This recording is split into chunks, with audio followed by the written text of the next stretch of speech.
Welcome to Colors of Perth, where we bring life stories together. My name is Yamuna and I am your host in this journey. Have you ever seen people raising funds for global disasters like earthquakes and floods, or providing food, shelter and hope for women and children in countries struggling with hunger?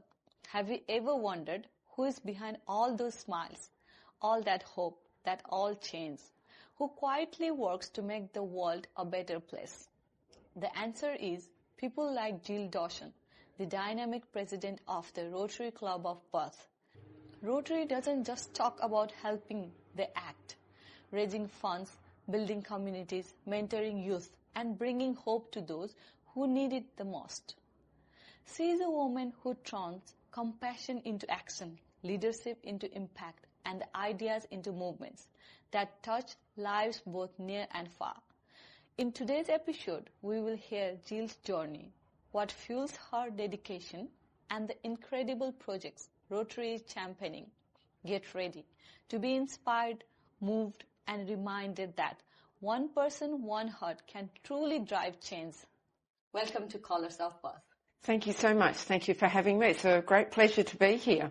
So my name's Jill. I'm actually one of 7 children raised in the country. My parents were farmers in the Great Southern. I have 4 brothers and 2 sisters, and I have a very, very large extended family, which I think has helped shape my personality and that sense of giving in the community. Are you basically from Perth? No, so I would say to you that I'm from Badgebup, which is a small community east of Katanning in the Great Southern. So I consider myself a country person, but I have lived in Perth for the last 12 years with my husband and family. Would you prefer to be a country person or a city girl? Well, you can take the girl out of the country, but you can't take the country out of the girl. So I'm very much, my husband and I, we very much are regional people who happen to live in Perth. So people who don't know about a Rotary, what really is a Rotary and what it does? So Rotary was founded in 1905 by a man called Paul Harris, and there is a fantastic clip on Facebook which I will point you to, which is a bit of a hip-hop that sort of explains the Rotary story. But it was founded in a time when corporate responsibility wasn't always as it should be, and there was a lot of crime and bad things happening, and it was a group of 4 men that wanted to pay it forward and do something good in Chicago, in the community for Chicago. And the first public project that they did was actually to install a public toilet for people to use. So that was the first Rotary project. So we can see that Rotary has started in Chicago. Yes, definitely. And that's where the headquarters still are, is in Chicago. And it has spread now to a whole worldwide organisation with its motto, service above self. So Rotary is there as a service organisation for the good of the community. What was your age when you joined Rotary? My journey with Rotary is in 2 parts. When my husband and I were still quite young, I was in my 20s. We were living out in Quairading, and I was working at the school. And we had some Rotary Youth Exchange students at the school. And at that time, which is back in the early 1990s, in Australia, to be a Rotarian, you had to be a man. They did not accept women. So the Rotary Club in Quairading used to accept Rotary Youth Exchange students. They would come to the town and they were looking for host families. So our very good friends, Mary and Trevor Stacey, who had been exchange students themselves, they convinced us that we should open our home and that we should host exchange students. So Mary and I and other families, but we used to take turns in having kids from France and Sweden and Denmark and Germany and... As an exchange program. As an exchange program. Yeah. And they would come out to Quairading, which is a small wheatbelt town, and it would be a shock for these young people, young 16-year-olds. So people who don't know about what really is the exchange program. Sure. So the exchange program, the Rotary Youth Exchange program is for 15 to 18-year-old students and they must attend school. So and if we send a student out as a club, we have to accept a student in. They attend school, they attend Rotary, they volunteer in their community while they're here, and it's about building peace and goodwill amongst our young people throughout the world. So you were one of those? We hosted. I personally have not been on exchange, but we've hosted over the last 30 years, fairly consistently, exchange students. So if I'm not wrong, to be a Rotary, you need to be a guy. Initially, yes. Up until then about the how early... did you be lucky?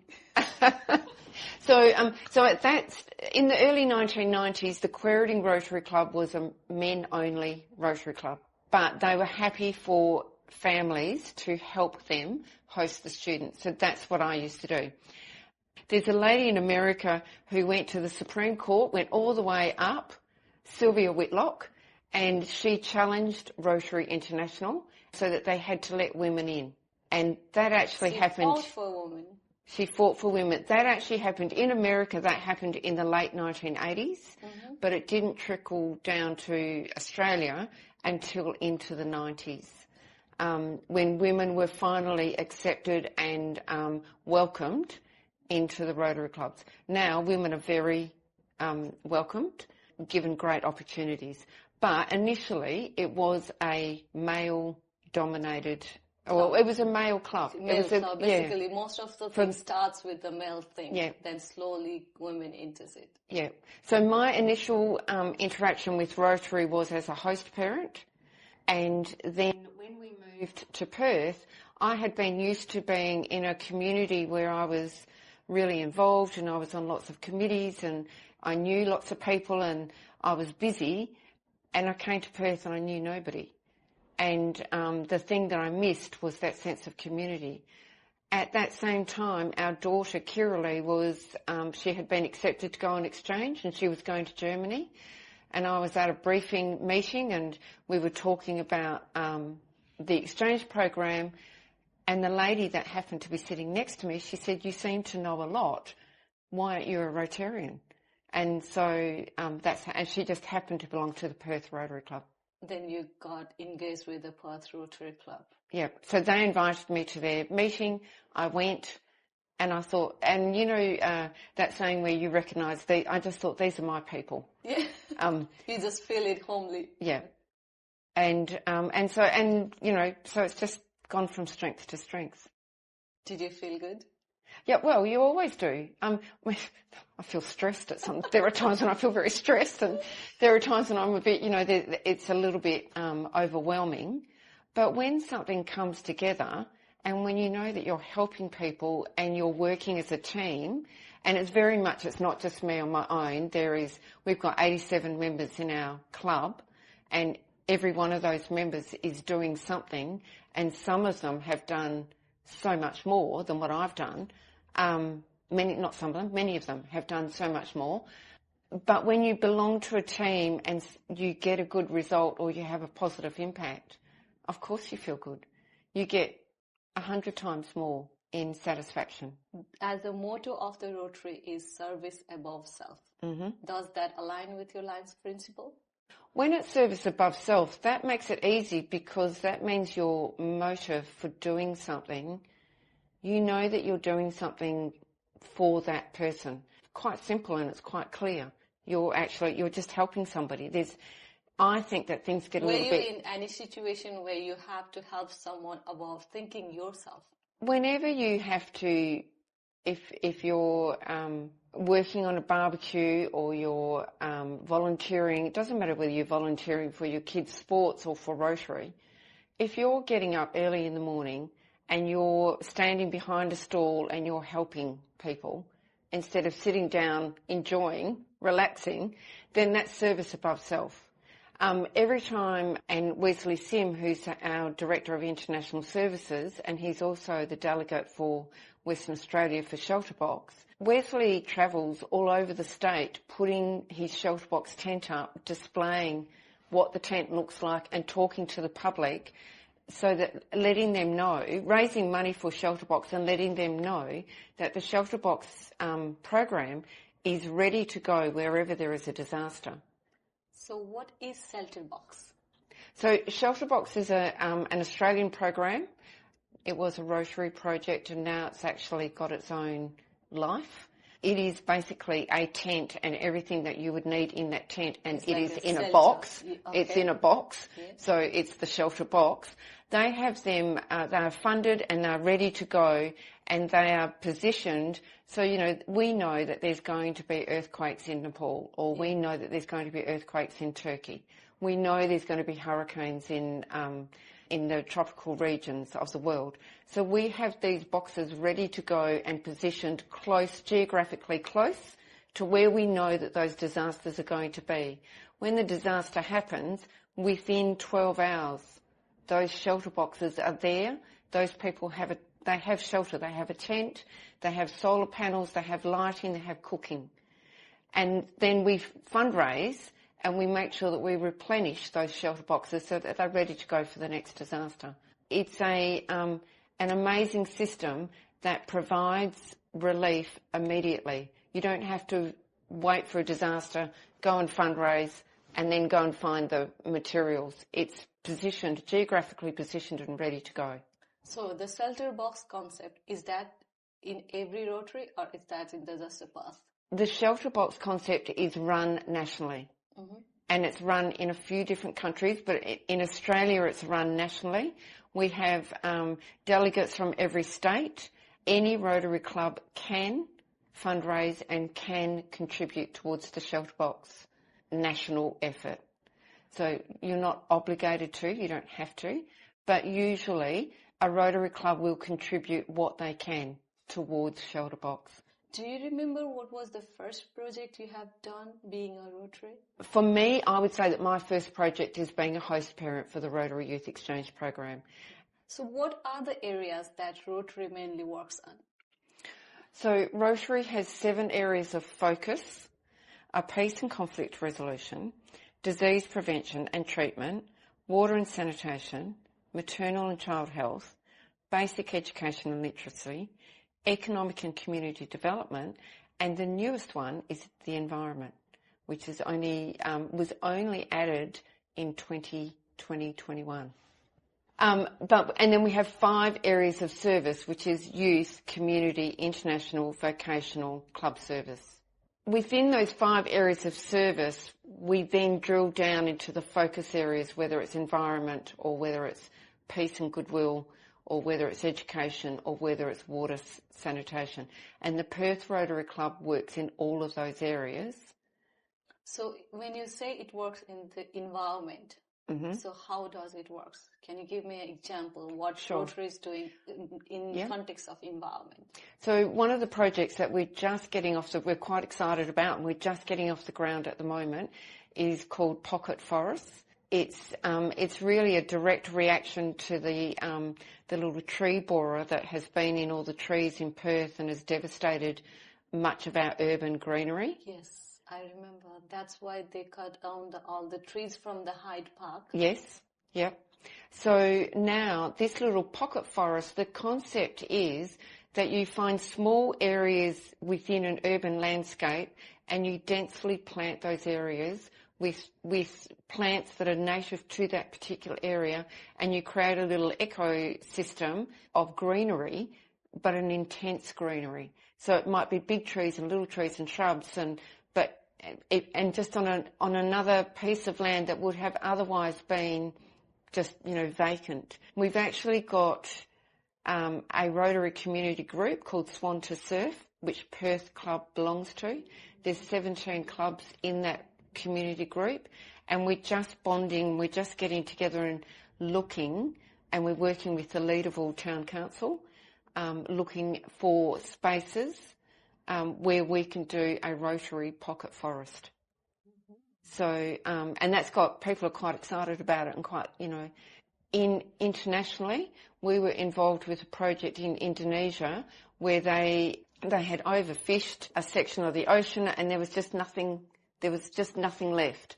So they actually created an artificial reef that was actually in the shape of the Rotary wheel, and they've planted the rotary wheel with coral and to grow. To get the fish again and the back. fish have come back. Yeah. So from the air, you can see that there's a rotary wheel. It looks like the rotary wheel, but it's actually all full of coral, looking less like the rotary wheel as the coral grows. But so that was an environmental project that we were involved with internationally. During COVID, we partnered with the Seminyak Rotary Club, and in exchange for many of the Indonesians or the Balinese people bringing in plastic and cleaning up the beaches, they would then get a half a kilo of rice or something to help them, which supplemented their grocery. Yes. But it also, you know, their beaches were the cleanest that they had ever been at that time. So in the environment, we work locally and we work internationally. So I heard about the disease prevention. Is the polio comes under that as well? So last Friday, the 24th of October, was World Polio Day, and people may have seen Rotarians on the trains or on buses with very bright red T-shirts with End Polio Now. And that's actually that's a movement that happens all around Australia and all around the world. Rotarians just quietly go out onto the public transport, and they are wearing the bright red T-shirt. Really bright red T-shirt with End Polio Now. Okay. Our club, and in with our Rotary community group, we did that, but in addition we held a function at the Royal Perth Golf Club, and because there is a lady called Renee Kennedy who is a film producer from Fremantle, and she's producing Joan London's novel The Golden Age into a film coming out in April 2027. Now, this film is about a children's convalescent home that actually existed and was run in Leederville in Perth. We had a lady attend, and she's a polio survivor, and we asked her name's Marilyn Adamson, we asked her if she would give the toast to Rotary International, which she did. And then we had Renee come, and she spoke about the film and what they wanted to do, and it's about resilience, and it's this beautiful story about post-World War II and coming together and these children and how they survived. And Marilyn stood up. She was actually one of the children that was at that convalescent home. She was 4.5. She has mixed memories about that time because she was away from her family. But it just shows that polio, we think it's something that happens in Afghanistan and Pakistan. We think that happens in mainly the third world countries. But there are many people still in our community that are still living with the effects of polio. And if we were to stop the vaccination program, it would not take long and polio would be back in our community as well as the rest of the world. So that's why it's so important. Rotarians are famous for saying that we are this close, and we are this close to eradicating polio, but it's really important that we finish the job. That we keep awareing people that we're still not done. We're still not done. Yeah. And just because it's sort of out of sight, out of mind, it would not take long for it to come back. Come back again. So it was amazing. Last Friday, it was amazing that we had this film producer, we had this polio survivor, and we had this story that is local to Perth, Western Australia. So all those three things came together, and it was just a really impactful moment on that World Polio Day. So interestingly, the film, they hope to have it released in April 2027, which coincides with 100 years of Rotary in Western Australia. So Rotary is actually 120 years old, but in Western Australia we're 99 years old. We're going to be 100 years. Yeah, going to be 100. So you have been to very different countries with the Rotary programs, right? I haven't travelled. Okay. No. But Rotary have been doing all the events in the different countries. Yeah. So we have quite a few programs that run in Bali. We have quite a few programs that run in Cambodia. And we are starting to run programs in Kenya and the Sudan they're just really at their infancy. In Cambodia, we have Cambodia Family Support, and Dr. Vincent Keane and Helen Keane. They have been the main instigators behind that program, with a lot of support from Emma Cork, all Perth Rotary members. And that program, what it strives to do is give economic stability to the Cambodian families, as well as shelter. They have a doctor, he's called Dr. Samdang. He goes out into the rural Cambodian communities and he works with the communities. They have to come together as a community and decide that they want the help. They have to actually save some money and put some money towards the program. In our terms, it's only a tiny amount of money, but for that community, it may take them a whole 12 months to collectively save and contribute to the program. Then we provide the funding that enables them to have proper houses built, water tanks, so that they've got clean water, they've got houses. They may be given a cow or a pig or some chickens so that they've got some economic viability, and we'll go in and build a school so that the children have got education. So that sort of ticks off a lot of our focus areas, and that program's been running for a number of years now, very successfully. It's struggling a little bit just at the moment because COVID really stopped all the services, and it stopped some of the international funding that was coming in. But that's a great example of where we've been able to go in and have a real impact on a community to help them. And it's important that when we do go to those communities, that we ask them what do they want, that we don't just come in from the top and say, well, it would be really great if we... So a good example is you think, oh, every child should have a computer. Well, there's no point giving a community computers if they don't have electricity to charge them. Yeah. So, but maybe they could have a building where they could actually sit in under the sun and some paper and pens to learn, or books for school. So it's really important that as a first world country that we ask and that we find out what it is that they want. It's a little bit of both. So obviously as Rotarians, we know that there are parts of the world where there are more likely to be problems with education, water, sanitation, disease. Mm-hmm. But generally, for a club to take on a project, you need somebody in that club who is going to champion the project, who has a deep interest in health or in water, sanitation or whatever. The Cambodian Family Support Project, Dr. Vincent Keane and his wife Helen, they had a deep interest in Cambodia, and Vincent is a GP, so he has a deep interest in health, and they had, so they really championed that project, and then Perth Rotary Club got behind it. So it's a little bit of both. Side. Yeah. The other thing that's for a project internationally, and particularly in a third world country, to be successful, you need to partner with somebody on the ground. Yes. Because you need to know that what's happening there is actually happening. Yeah, during COVID, it would have been so tough. Yeah, no, it was really difficult. So how did you cope with that? During COVID, Cambodia closed down and we really couldn't do anything. And I think that's the time when they really need help too. Yeah. So everything just went on hold, and it was very, very difficult. We were able to offer a lot of help to, particularly Bali, and there are Rotary clubs in Bali. So we were able to partner with those Rotary clubs in Bali, and they were on the ground and able to still do a lot of work. But yeah, no, it was difficult. Yeah. So how long have you been with the Rotary? So I've been a member of the Perth Rotary Club for 12 years. 12 years. Yeah. But we have our longest serving member is Don Mazzucchelli, and Don has been a member for 56 years. Oh, wow. And I was actually just looking today, we've got at least 3 other members who will be celebrating 40 years of service this year.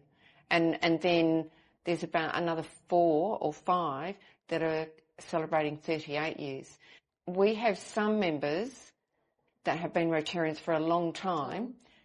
They are just as active today as what they were 40, 50 years ago. What inspired you to go on every day? Yeah, that's a good question.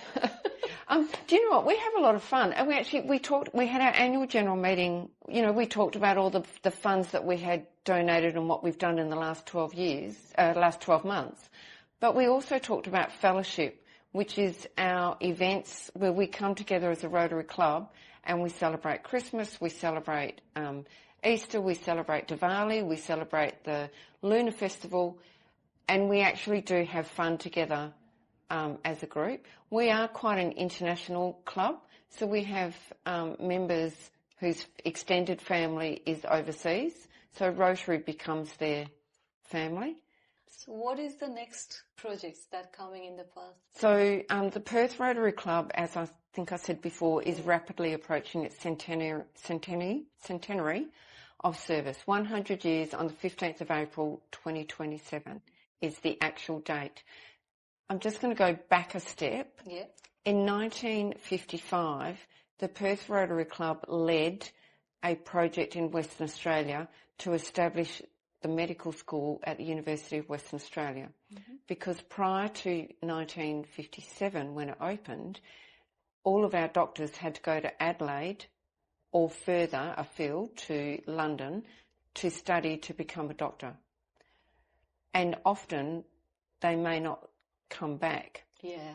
So in 1955, the Perth Rotary Club, ably assisted by all of the other Rotarians in Western Australia, led the fundraising effort and led the charge to establish a medical school at the University of Western Australia. It opened 1957. When we were talking about our centenary and what could we do as a legacy project for our centennial year, we wanted to leverage off that medical school project. And just by chance, one of our Rotarians, John Garland, had a conversation with WA's only Nobel laureate, Professor Barry Marshall, who is just celebrating his 20 years of having received his Nobel laureate. We thought, what can we do as a legacy project? So we are in the process of fundraising and talking to the university, to government and to free enterprise to see if it's possible to establish a research institute for infectious diseases in Western Australia. Yeah. In Western Australia. So we still don't have that.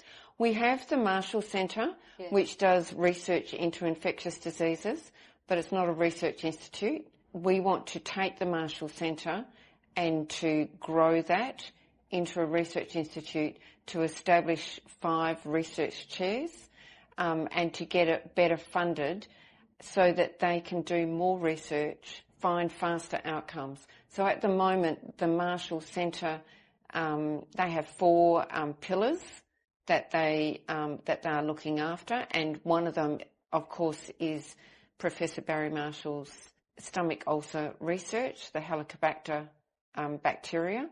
But they spend a lot of their time at the Marshall Centre raising funds, teaching, doing admin than what they do research. If we can establish a research institute for them, they can spend more time actually doing medical research. Yeah. We do the rest of the things. And the rest of it is funded. So that's what we're working towards, and that's our big project. So that big project needs a big funding as well. Yeah. Usually, how does the Rotary get funded? From where? Certainly this project is a legacy project. Because we are service above self, there's nothing in it for us other than we feel happy that we've been able to help the community of Western Australia. So we can sometimes walk the space that an entrepreneur could not, or that even university or government cannot, because we don't benefit from the conversation other than we get to say that we've done something. Yeah, other than we have a self-happiness. Yeah. Self-satisfaction. Yeah. So what Rotary can do is bring together and facilitate conversations, and we can bring together parties. And so we will do a little bit of fundraising, but that's not our primary role in this case. Our primary role is to help facilitate the conversation and help steer where the opportunities might be. So for the Perth Rotary Club, our major fundraiser is our New Year's Eve concert, the Vienna Pops New Year's Eve concert, which has been running for 38 years. New Year's Eve this year, we will all be at Winthrop Hall. Maybe you will be too. Yeah, of course. I would love to be there. For a classical music concert in the Vienna Pops genre.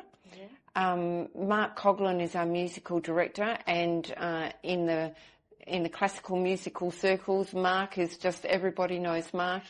He's an amazing creative artist, and he puts on just this incredible show every year.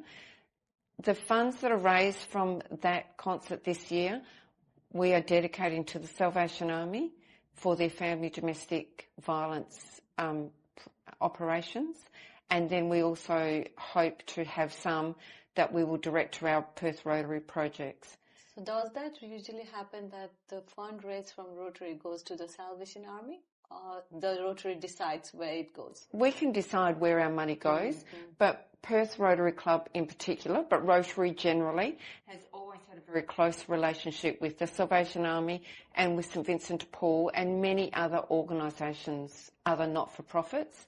We generally do try and support Salvation Army over the Christmas period, because we just think family domestic violence, unfortunately, is something that tends to be more prevalent. Well, it needs our support and it needs our acknowledgement that it's not okay. We need to stand up as members of the community and show to our children, our colleagues, our family, that all family members are to be valued and to be treated well. And then the Salvation Army, they provide the help when it's necessary. Do you have any bad experience with the Rotary? No. Not at all. Not at all? No. I mean, unless you want to say that sometimes it's a bit overwhelming. No, it's Rotary has been, for me personally, it's been an incredible experience, and I have gained so many more opportunities, leadership opportunities. I have met people that I never thought it was possible to meet because of Rotary. To be perfectly honest, when the first time that I was invited to go to the Perth Rotary Club for lunch, and I walked in, and I just thought, oh, this is a bit, exciting, and I kind of sat down, and then when they said, well, would you like to become a member, I couldn't believe that they let me in. Because I just thought... Is that something like dream comes true? Well, a little. I just thought, I'm just in from the country, and, here I am. And now I was the president in 2020-21, and I have returned to the role of presidency for the first time in Perth Rotary Club's history, that they've had a president twice, the same person twice. Wow. But the reason that I stepped back into the role is because of the centenary, and we've got there's an additional workload and additional event planning that we would like to do, and so we felt that having someone that had been in the role before would be helpful. Have a good experience with it. Yeah. How do you maintain your personal life and the BGS Rotary life? Yeah, my husband would say I don't. Don't you? Are you a full-time mom or full-time Rotary? No, full-time Rotary. There are times when Rotary, my family is very patient and very tolerant, and they're very kind to me. Even this afternoon, I said to my husband, can you drop me into town because I don't know where I'm going to park, and I might, sometimes it's one in, all in. So the whole family will come to Vienna Pops, and the whole family will come to Christmas breakfast or to whatever the Rotary event is.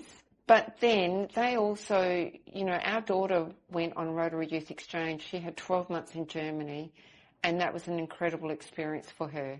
Our children, from before they were born, we've had a constant flow of Rotary Youth Exchange students in our house. And so they have been exposed to so many different cultures and so many different people without having to even leave their front door. So as a family, we have gained a lot.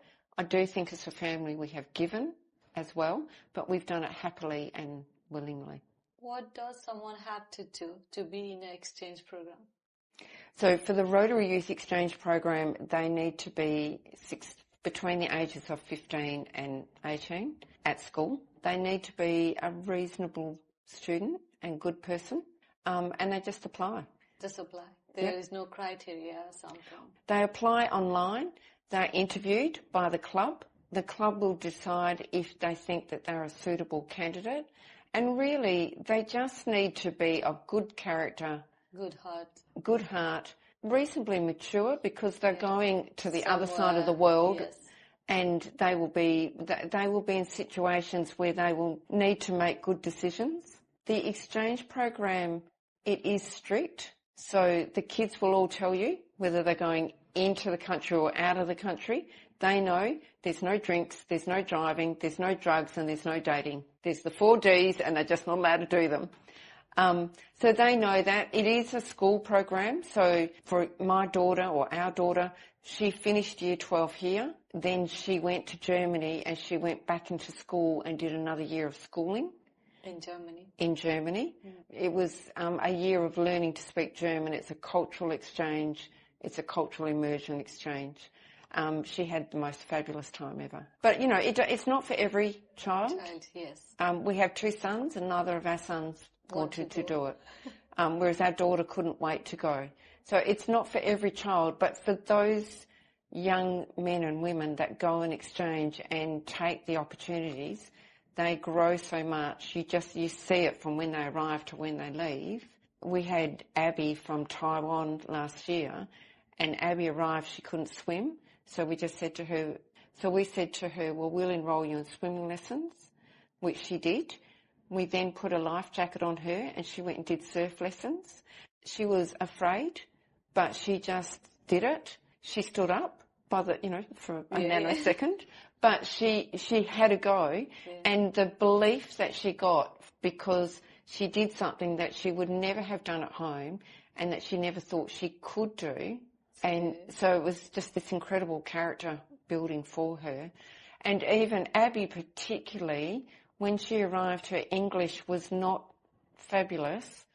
By the end, she was giving presentations, she was talking, she was outgoing.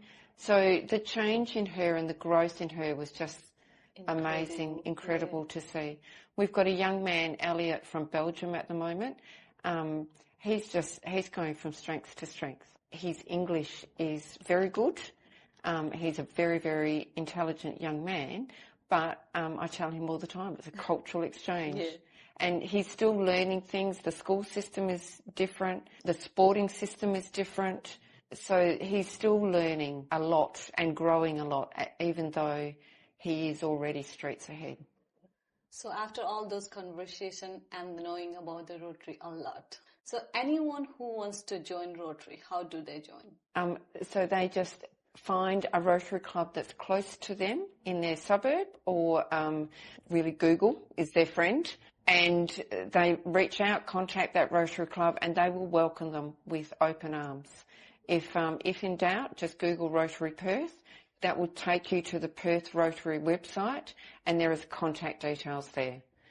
And there's my name. If you Google my name, it'll come up. You'll find us on LinkedIn. You'll find us on Facebook. You will find Rotary. If you start to look, you will find Rotary. There's Rotary Western Australia. There's Rotary clubs in every suburb. It's there. If someone is like internationally as a Rotary member and they want to join here in Perth, what would be the benefit? So that is the beauty of Rotary. When I joined the Perth Rotary Club, I became a member of Rotary International. So it doesn't matter where I go in the world. If there's a Rotary Club, I can ring them up and I can say, I would like to come to your meeting, and they will welcome me with open arms. It doesn't matter whether I'm in London, whether I'm in New York, whether I'm in Paris, or anywhere in between. If there's a Rotary Club there, I am able to attend. And similarly, we often have people that are visiting Perth, and they will come to our lunch meetings.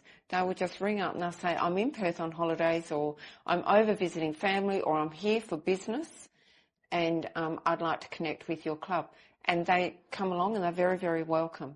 The other thing about Rotary, in addition to our projects, it is foremost a business networking organisation. And so we do have Rotary Means Business, which meets on the second Tuesday of the month in the city, and that is a business networking event for any Rotarian or any member of the public who might be interested to see, is there a benefit, is there a need? There's mentoring, there's business connections, there's projects. So Rotary works on many different levels.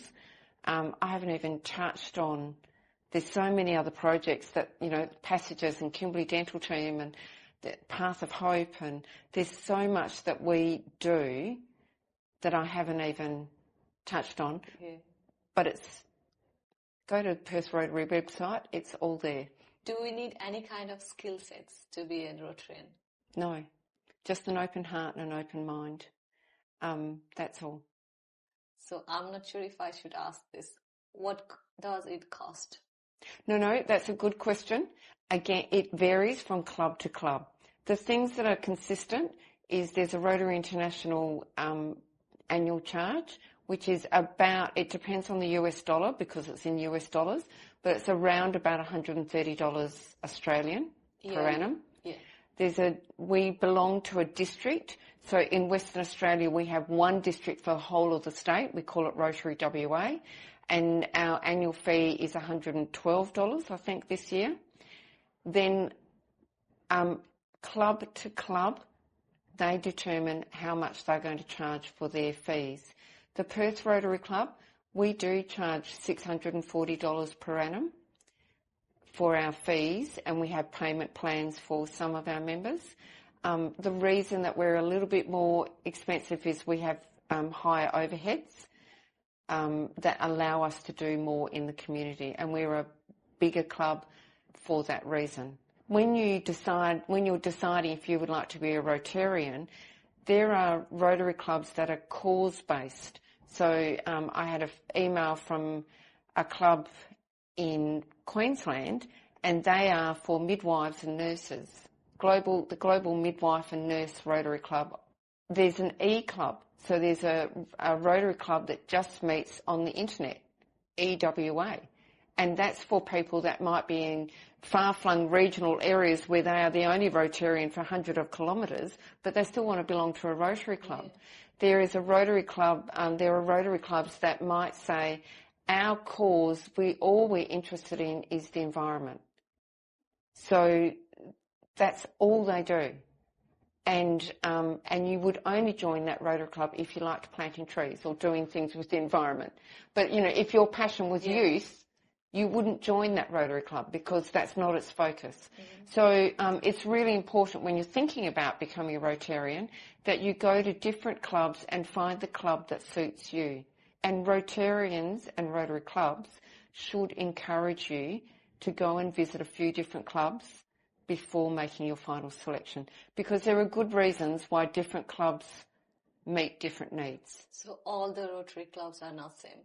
They're not the same. They in principle, service above self is the same, the areas of focus are the same, the structure's the same. But inside they do focus on the scope of work is different. Yep. And each Rotary Club determines its own course. So each Rotary Club has responsibility for its own conduct and its governance and how it wants to operate, which gives the Rotarians flexibility.